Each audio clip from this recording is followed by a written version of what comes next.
Hello students, तो कैसे हैं आप सभी। आशा करता हूँ आप सभी बहुत अच्छे होंगे, पढ़ाई कर रहे होंगे। आप सभी का स्वागत है मेरे YouTube channel math in easy way इस पर। ठीक है, तो जो होमवर्क में क्वेश्चन दिए थे sine equal to sine B वाला क्वेश्चन जो था वो आपसे सॉल्व हो गया होगा। और cos A equal to cos B अगर इक्वल है तो एंगल ए और एंगल बी को इक्वल साबित कैसे करना है ये आप लोग को पता है। ये आप लोग के लिए कोई नया बात नहीं है, क्योंकि पिछले जो जो स्टूडेंट पिछले लेक्चर को देखे है ना वो ऐसे सॉल्व कर लिए होंगे। ठीक है, लेकिन इसका एक और मेथड है जिसमें सिमिलरिटी का कॉन्सेप्ट को यूज करके इसको इक्वल साबित किया जाता है, तो उसको भी सीख लेना चाहिए एक बार। ठीक है, तो उसको हम बता रहे हैं। ठीक है, ये जो क्वेश्चन है ना, ये क्वेश्चन सीखने के लिए एक अच्छा शुरुआत अगर चाहते हैं, ट्रिग्नोमेट्री का अगर शुरुआत अच्छा चाहते हैं तो ये क्वेश्चन को एक बार सीखिए आप सभी लोग। ठीक है, इसको आप लोग लिखिएगा, नोट कर लीजिएगा, हम मिटा रहे हैं। ठीक है, ये आप लोग को आ रहा है इस ट्रायंगल में। इस मेथड वन में क्या होता है ना कि एक ही राइट ट्रायंगल में दोनों एक्यूट एंगल को मान लेते हैं, तो इससे थोड़ा सोल्यूशन छोटा हो जाता है। लेकिन अगर कोई बोले नहीं, दो अलग अलग ट्रायंगल लेके साबित कीजिए, मान लीजिए एक ही ट्रायंगल नहीं है, ये अपने मन आप अपने मन से ऐसा एज्यूम कर सकते हैं। कोई क्वेश्चन में तो नहीं लिखा है कि आप एक ही ट्रायंगल में, एक ट्रायंगल में नहीं लिखकर साबित कर सकते हैं, ऐसा तो नहीं है ना। तो क्वेश्चन में जैसा है उसके अकॉर्डिंग ऐसे भी बना सकते हैं, आप इसको एक और तरीके से बना सकते हैं, वो बता रहे हैं। ठीक है, तो देखिएगा,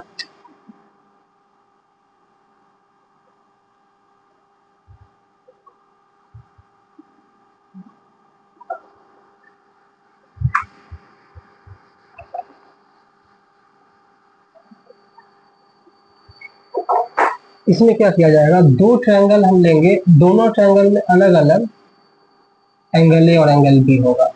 अगर इस ट्रायंगल में एंगल ए है तो इस ट्रायंगल में एंगल बी चला आएगा। ठीक है, इसका नाम कुछ भी हम दे सकते हैं। ठीक है, यहाँ पी क्यू लिख देते हैं और यहाँ एक्स वाई लिख देते हैं, ऐसा मान लेते हैं। ठीक है, let two right triangles let two right triangles A P Q and B X Y right angled at points X and P respectively. मान लेते हैं कि पॉइंट एक्स पे ये वाला ट्रायंगल राइट एंगल है और पॉइंट पी पे ये वाला ट्रायंगल। ठीक है, तो ऐसा करने से क्या होगा, अब देखिए, तो cos a equal to cos b given है ना, ये गिवन है, ये इंप्लाई करेगा cos a equal to cos b का मतलब हुआ बेस बाय हाइपोटेनस। cos का मतलब होता है बेस अपॉन हाइपोटेनस। बेस है एपी, बेस है एपी के इक्वल और हाइपोटेनस है AQ के इक्वल। यहाँ पे बेस है BX के इक्वल, हाइपोटेनस है BY के इक्वल, ऐसे लिख दिया। ठीक है, यहाँ तक इसको सॉल्व करने में थोड़ा ये उससे मेथड वन से ज्यादा लॉन्ग होगा, पहले बता दे रहा हूँ। ठीक है, सुन लीजिए, मेथड वन में कितना आसानी से साबित हो गया, लेकिन इसमें सिमिलरिटी का यूज होगा। ठीक है, देखिए दो साइड पे इक्वलिटी आ चुका है, तीसरा साइड जो बच गया एपी और AQ के अलावा QP और यहाँ पे एक्स वाई, इसको लाना है, हम लोग का एम है। ठीक है, इसको अगर इक्वल ले आएंगे इसके तो साबित हो जाएगा। ठीक है, तो ऐसा है ना,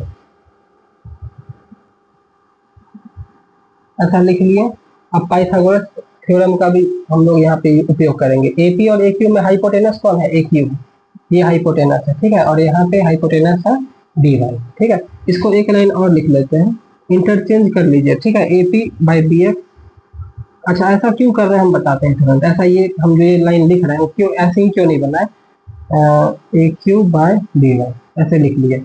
देखिए ऐसा क्यों करते हैं, अब देखिए सिमिलरिटी थोड़ा बहुत अगर पहले पढ़े होंगे आप लोग कभी सिमिलरिटी चैप्टर, तो आप जानते होंगे कि जो साइड है ना उसके कॉरस्पॉन्डिंग साइड का रेशियो होना चाहिए। अगर PQ है तो उसके नीचे XY होना चाहिए, AP के नीचे BX होना चाहिए। तो AP और BX का साथ होना जरूरी है, इसलिए ऐसे लिख लिए। ऐसे भी ये भी जरूरी है, इसको इक्वेशन वन यहाँ पे इक्वल टू के मान लेते हैं। ठीक है, सपोज इसको इक्वेशन वन, वन दोनों है, ये भी इसको भी वन कह सकते हैं, इसको भी वन कह सकते हैं, दोनों तो एक ही रूप है ना। ये दोनों अलग अलग सेंटेंस बस देखने में लग रहा है दोनों एक ही। ठीक है, ऐसा क्यों लिखे ताकि सिमिलरिटी का जो पैटर्न है उसको फॉलो कर लेंगे। ठीक है, सिमिलरिटी के पैटर्न को फॉलो करवा दिए हैं। अब देखिए यहाँ पे इस सेंटेंस को देखिए, रेशियो सब आदमी पढ़े हैं, कितना सवाल ऐसे बना चुके होंगे जिसमें अब एपी को हम लोग क्या लिख लेंगे, अगर अभी इसको झाप लीजिए, A P by B X equal to क्या है, तो ए पी इक्वल टू के मल्टीप्लाई बी एक्स, और साथ ही साथ ये इंप्लाई कर रहा है ऐसा, मतलब यहाँ पे अच्छे से लिख दीजिए, यहाँ मान लेते हैं हम लोग कि ए पी इक्वल टू के मल्टीप्लाई बी एक्स, और ए क्यू इक्वल टू के मल्टीप्लाई डी वाई। ये बहुत काम का लाइन है, ठीक है, बहुत जरूरी है। अब चले आते हैं पाइथागोरस थ्योरम को अप्लाई कर देते हैं, ठीक है। अब देखिए Q P by X Y लिखेंगे नाउ, थर्ड जो बच गया A P by B X था ना, इस ट्रायंगल को पहले और इस ट्रायंगल को बाद में लिख रहा है, साइड को, तो A P by B X है, तो यहाँ पे P Q by X Y, इसको फाइंड करके देखते हैं, ठीक है। P Q by X Y, देखिए P Q by X Y है ना, पी क्यू को फाइंड करने के लिए क्या लिखिएगा समझ में, पाइथागोरस थ्योरम सबको अच्छे से आ चुका होगा अभी तक। ए क्यू का स्क्वायर माइनस ए पी का स्क्वायर, यही ना होगा, और नीचे एक्स वाई के लिए same to same D Y का स्क्वायर माइनस डी एक्स का स्क्वायर, ये लिखेंगे, ठीक है। तो यहाँ से अब ए क्यू की जगह पे हम के मल्टीप्लाई डी वाई लिख लेंगे, तो स्क्वायर होगा तो दोनों के स्क्वायर चढ़ा लेते हैं, और ए पी के स्थान पे के मल्टीप्लाई डी एक्स का स्क्वायर, रूट में, ये सब रूट में है, ध्यान रखिएगा, ये सब रूट में है। तो अगर के स्क्वायर को कॉमन किया जाए तो सेम हो जाता है D Y square D X square by D Y square minus, मेरा हैंडराइटिंग समझ में आ रहा होगा आप लोग को, ठीक है। आप लोग वीडियो को जब जब देखिए तो देखिए होता क्या है ना, अभी ये सब क्वेश्चन हम डायरेक्ट टच कर लिए, मतलब आपको करना क्या होगा ना, वीडियो को थोड़ा रोक के आराम से देखिए, लिखिएगा, ठीक है। अगर क्योंकि हम जल्दी, थोड़ा वीडियो हमको जल्दी बनाना रहता है, ज्यादा लंबा वीडियो बना देंगे तो समझ ही रहे, फिर देखने में आप लोगों को परेशानी होगा, इसलिए वीडियो थोड़ा शॉर्ट हो, ये हम कोशिश करते हैं कि कम से कम समय में आप लोग को ज्यादा से ज्यादा बता दें, ये मेरा मुश्किल काम है, इसलिए आप लोग वीडियो को पॉज करके लिख लीजिएगा, ठीक है। हम जल्दी मिटा लेते, ये कैंसिल होगा, ठीक है, ये कैंसिल होगा, आप लोग इसको पॉज करके लिख लीजिएगा, हम मिटा रहे हैं, ठीक है। तो के स्क्वायर यहाँ पे के, अच्छा यहाँ पे गलती हो गया, ये स्क्वायर नहीं होगा, ये देख लीजिए कि क्योंकि स्क्वायर रूट जब के स्क्वायर करेंगे तो के बाहर आएगा, तो इक्वल टू के आ गया ना, इक्वल टू के आ गया, ठीक है। अब मिटाना पड़ेगा, ये इक्वल टू के आ चुका है, इक्वल टू के आ चुका है, इसको लिख लीजिए, ठीक है। तो A P by B X A Q by B Y, ये भी के इक्वल है, ये भी के इक्वल है, तो आ गया ना। अब यहाँ पे लिख लेंगे, अब हम लोग लिखेंगे उसके बाद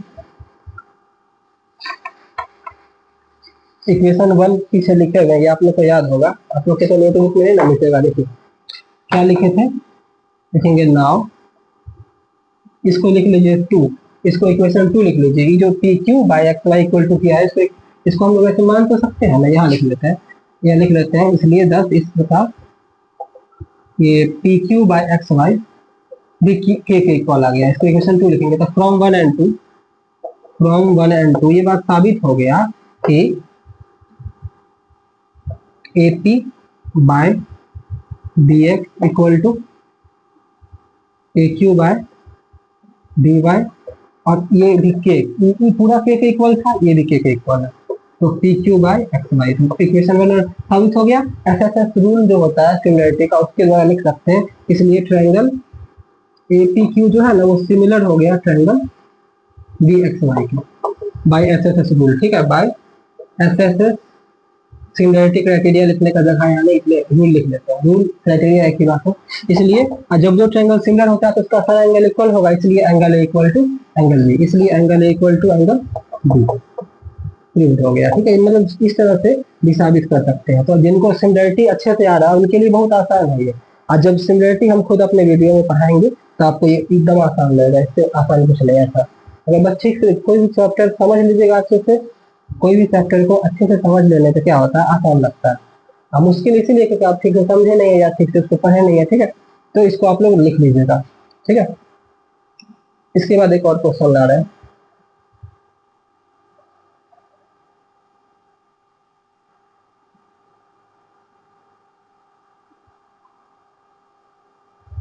देखिएगा नेक्स्ट क्वेश्चन है, उसके तुरंत बाद एक क्वेश्चन और प्रैक्टिस के लिए, ये भी क्वेश्चन ठीक ठाक है, कैलकुलेटिव है थोड़ा, इसलिए इसको चूज किया है। सेक थीटा का वैल्यू 17/8 दिया हुआ है, ठीक है, और हमको वेरीफाई करना है 3 - 4 sin² theta by 4 cos square theta minus 3 is equal to 3 minus tan square theta by 1 minus 3 tan square theta. ये क्वेश्चन है, ठीक है, इसको बनाने की कोशिश करते हैं। ठीक है, इसको बनाने की कोशिश करते हैं। देखिएगा, पहले तो हम लोग लिखेंगे sec theta is equal to 17/8 है ना। यहाँ से टी बी एच को पता, सबसे पहले पहला स्टेप होगा कि परपेंडिकुलर बेस और हाइपोटेनस को पता कर लेंगे। ठीक है, सबसे पहले तो बताइए, आप लोगों को तो पता होगा cos का रेसिप्रोकल है ये, तो ये h बाई बी के इक्वल इसको मानिएगा ना, इक्वल टू के अगर कह ले तो यहाँ से हाइपोटेनस को 17 के लिखिएगा और बेस को 8 के। आप लोग 8 क्लास में पाइथागोरियन ट्रिपलेट पढ़े होंगे, अगर पाइथागोरस थ्योरम नहीं पढ़ने का मन है स्क्वायर वगैरह तो इसको याद ही कर लीजिए, 17 8 के साथ 15 होता है 17। ऐसे आपको पेयर याद रखना है, अगर 3 4 है तो एक 5 आएगा। ठीक है, इस तरीके से 5 12 है तो आपका 13 आएगा। अगर ये वाला देखिए बहुत पॉपुलर है, अगर 8 15 है तो 17 आएगा। इस तरीके से कुछ पैटर्न है जिसको अगर याद रखते हैं तो बहुत जल्दी आपको परपेंडिकुलर बेस हाइपोटेनस तीनों में से कोई दो दिया है तो तीसरा निकल जाएगा, तीसरा साइड राइट ट्रायंगल का। ठीक है, तो यहाँ से हम लोग परपेंडिकुलर को फाइंड भी कर सकते हैं लिख के अच्छे से, H square minus B square से, तो ये 289 होगा माइनस 64 के स्क्वायर। ऐसे स्क्वायर कर लीजिए मन में अपने सोच के, 17 का स्क्वायर आप लोग को याद होगा। इस तरीके से ये सब 1 से 20 या 25 तक स्क्वायर याद रखना चाहिए। इससे क्या होता है, थोड़ा सा आप मैथ को जब सॉल्व करते हैं एग्जाम में सॉल्व कीजिएगा तो मैथ में टाइम का बहुत बड़ा रोल होता है। अगर टाइम ज़्यादा लग जा रहा है सॉल्व करने में, स्पीड स्लो है, तो आप मैथ में कितना भी अच्छा समझ लीजिए आप अच्छा परफॉर्म नहीं कर पाइएगा। ठीक है, इसलिए स्पीड को मेंटेन करने के लिए कैलकुलेशन पे भी अच्छा पकड़ होना चाहिए। 9 में से 4 गया 5, यहाँ पे घटा देते हैं 225 आ रहा है ना, तो ये 15 के आ गया। अब तीनों साइड बताया था हमको, साइन कॉस और टेन से, ये तीन चीज का काम है, लिख लेते हैं यहाँ पे साइन थीटा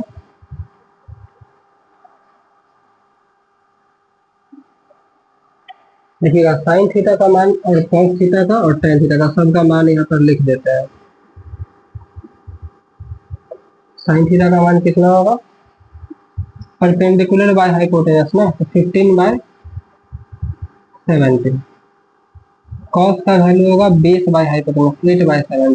ठीक है, और साइन थीटा का वैल्यू होगा परपेंडिकुलर बाय बेस 15/8। तीनों को अच्छे से लिख दिए। आप लोग एक बार चेक कर लीजिएगा, ये करेक्ट होना चाहिए, कैलकुलेशन सही होगा तो कभी भी आंसर गलती नहीं आएगा। ये जो प्रूफ करना है वो सही प्रूफ होगा। ठीक है, तो एलएचएस को आप देखिएगा। ठीक है, अब यहाँ से प्रूफ पे स्टार्ट करते हैं, यहाँ पे कर लेते हैं proof।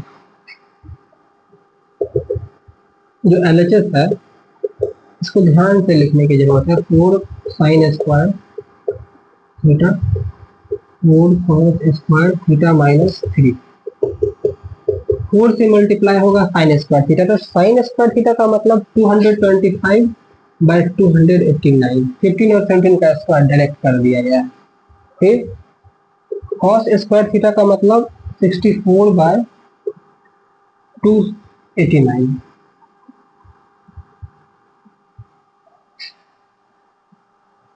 और 3 घट रहा है।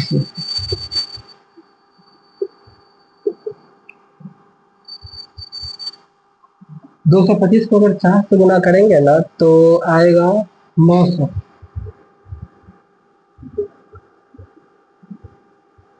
और यहाँ पे अगर 64 को 4 से करना है, 4 4 16, 256/289 माइनस 3।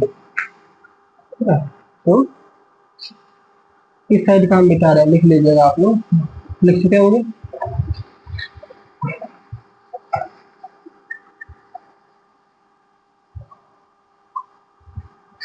tan थीटा का वैल्यू भी मिल गया, तो उसको फिर से कैलकुलेट कर लेंगे तुरंत।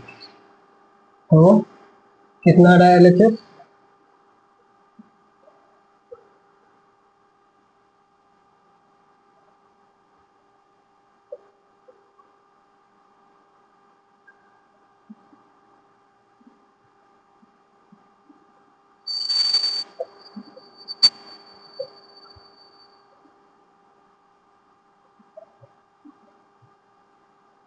यहाँ पे एक चीज देख रहा है, 3 से जो गुना किया गया है 289 को, एक बार की तो दोबारा टाइम नहीं लगा, तुरंत हो गया ना, क्योंकि सेम मल्टीप्लीकेशन 2 बार परफॉर्म करना पड़ा।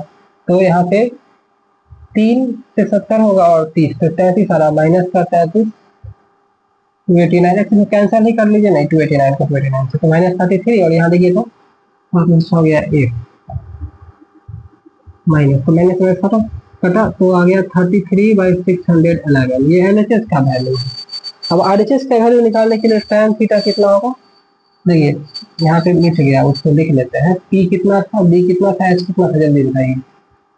H 17, बेस बेस है ना ये 8, और परपेंडिकुलर था 15, तो tan थीटा कितना आया, tan थीटा भी मिट गया, उसको लिख देते हैं यहाँ पे रफली। tan थीटा कितना आया, परपेंडिकुलर बाय बेस 15/8 ये आया, ठीक है, इसको मिटाना नहीं था। अब यहाँ तक आप लोग लिखे होंगे, ये लाइन लिखने के बाद इसको लिख लिए, ये आ गया। अब RHS को देखिए, अब RHS को देखिएगा, ठीक है। RHS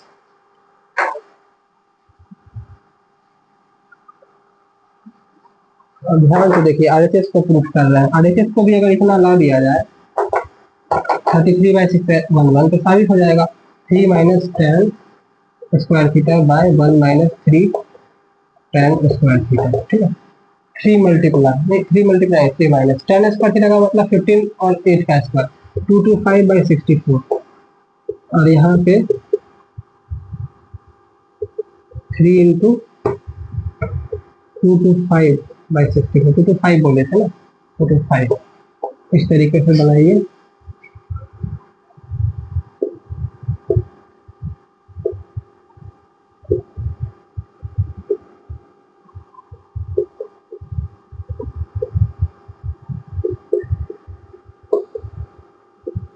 64 से 64 को हम कैंसिल कर दिए हैं। अब सब्ट्रैक्शन करते हैं आराम से, तो 5 2 3 कितना आएगा, 3 ही आ रहा माइनस में, और यहाँ पे देखिए दोनों इक्वल आ गया। लिख दीजिएगा ऐसे अच्छे से कि दोनों इक्वल हैं, इसलिए यहाँ पे लिख देंगे LHS equal to RHS proved. Verified या प्रूव्ड कुछ भी लिख सकते हैं, वेरीफाइड या प्रूव्ड, ठीक है। तो ये तरह से साबित हुआ, ठीक है। अब हम टी रेशियो का क्वेश्चन को अवेंड कर रहे हैं, आप लोग एक्सरसाइज सॉल्व कीजिए, नया टॉपिक नए वीडियो में लाएंगे। मतलब क्वेश्चन हम चाहते थे कि हर टॉपिक से क्वेश्चन को करवा दे, ठीक है। इसके तुरंत बाद हम ज्योमेट्री पे काम करेंगे। कुछ स्टूडेंट्स का क्या नाम है कि जो ज्योमेट्री में ट्रायंगल चैप्टर है उसमें बहुत प्रॉब्लम हो रहा है, प्रूफ नहीं हो रहा, तो हम उस चैप्टर पे जब वीडियो बनाएंगे ना, और बस तुरंत देखिए, अब इसको अधूरा छोड़ना ठीक नहीं है, ट्रिग्नोमेट्री को खत्म कर देते हैं, तो 3-4 क्लास का बात है, तो हम ज्योमेट्री का वीडियो बनाएंगे। इसलिए आप लोग थोड़ा सा परेशान नहीं होइए, क्योंकि देखिए अभी भी टाइम है। हर एक महीना में अगर आप 2-3 चैप्टर को पढ़ते चलते हैं तो एग्जाम में भी ठीक ठाक, आप देखिए एग्जाम में अच्छा नंबर लाना है तो आप क्या कीजिए, एक टारगेट बना लीजिए, और मतलब एक टाइम के साथ कि इस टाइम तक इस काम को कर लेना है, कौन चैप्टर कब तक पढ़ लेना है, उसका टेस्ट दीजिए। आरिफ अग्रवाल का बुक हमको अच्छा लगता है, ठीक है, क्योंकि ये किताब जो है ना काम को आसान कर देता है, और NCERT बनाइए, ठीक है। तो ये बेस्ट है, क्योंकि अभी ज़्यादा टाइम भी नहीं है, ज़्यादा क्वेश्चन बनाइएगा, ज़्यादा कोई नया किताब ले लीजिएगा पियर्सन वगैरह या RD शर्मा, तो उसका फालतू होता है। अभी जो टाइम, बहुत कम टाइम है ना, किताब बहुत अच्छा है सर सीखने के लिए, और हाई लेवल का सवाल मिलेगा। लेकिन अभी आप एग्जाम में अच्छा करने के लिए आपको बेसिक अच्छा कर लीजिएगा, तो जो एडवांस लेवल का प्रॉब्लम होता है ना वो भी बन जाएगा। सैंपल पेपर सॉल्व करने से बहुत हद तक हेल्पफुल हो जाता है ये सब चीज। लेकिन एक बार आपको फिर वही बेसिक अभी ठीक हो सकता है, ये सब क्लास के द्वारा आप जब क्वेश्चन को सॉल्व करते हैं, कॉन्सेप्ट को सीखते हैं ईमानदारी से, तब जाके कोई चीज सीख पाते हैं। तो अगर ये मिसिंग होगा तो लास्ट में सैंपल पेपर भी सॉल्व नहीं होगा, मेरा बात याद रखिएगा।